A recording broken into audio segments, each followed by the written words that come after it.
Okay, good afternoon, everybody. Good afternoon. Welcome to Paul's Monday Market Update number 227 for Monday, 15th of June, 2026. I hope you're well. Hope you've had a good weekend. Hope you're ready for what is going to be an interesting week ahead for us. Okay, lots going on, lots been going on, of course, and lots to come this week. So it is going to be an interesting week for us. If you are joining us for the first time, the Monday Market Update is just that. It is me flying through as much as I can share with you in the next 30 minutes, looking at strength and weakness within FX, indices and commodities markets, looking at some charts of interest you might want to add to your watch list, and then a look at the live markets. It's not a signal service. It's not trade recommendations. It's me sharing with you what I'm looking at, which might be of relevance or help to you in your own trading and investing decisions.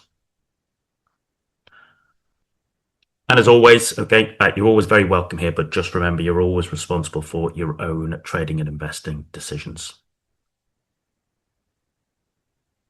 And if you want a little bit more help and support, you can also join the VTP Trader Accountability Group, which is all about helping you build discipline, accountability, and consistency in your trading, regardless of whether you've been trading for 2 months or 2 decades, or regardless of whether you're a scalper, an intraday, a position, a swing, etc.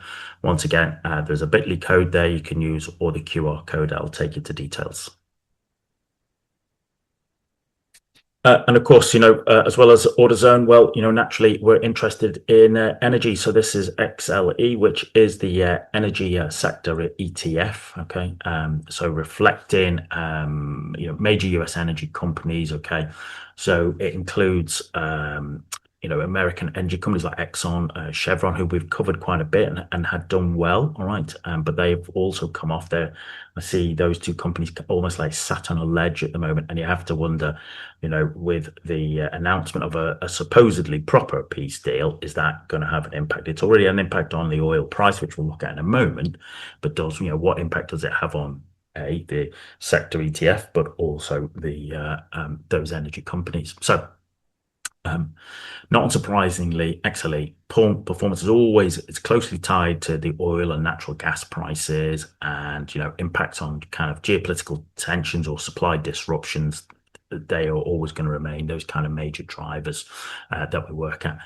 The way I look at this here at the moment, ladies and gentlemen, on this weekly chart is that it's almost like we're we're coiling up here, aren't we? That's a bit of a triangle. Now, if you're a classical technical analyst, all right, you'll be saying, well, Paul, this is, a triangle is a continuation pattern. That's your flagpole. You'd be looking for it to go, screaming much, much further higher. Okay. Personally, though, I wonder whether we start to see generally those kind of oil and natural gas prices drop, and along with them, the share prices of those particular companies like Exxon and Chevron. In which case, do we get a kind of drift our way back down to the 50? All right, that's one of my views. I see us, we're sat on that 20 period moving average, but if you look at last week, was a bit of an indecision spinning top. The week before was kind of a bearish pin bar. We had this is what I'd call a ski jump, all right, in terms of it's a lower high basically before price rolls over. So I am watching that relationship there between price, the 20 period moving average, and also watching, as I said, Chevron and Exxon. And I wonder if that breaks down, do we just get a bit of in the way that we get a relief rally for equity markets? Does that basically be almost like a relief bearish move down for energy companies? And if so, I'd be looking at back down to the kind of $50 big round number there, the weekly 50 be there. So as I said, it's coiling up, okay, and it's getting ready to make its move. And so that is why it's on my watch list to see how does that play out and whether I can take advantage of that particular move. Okay, so there you go. There's the charts of interest. Plenty to hopefully for you to take away and watch and see how that plays out. Let's now switch across to the live markets. Let's have a look. So just bear with me 1 second, and I'll bring the other live markets up for us here.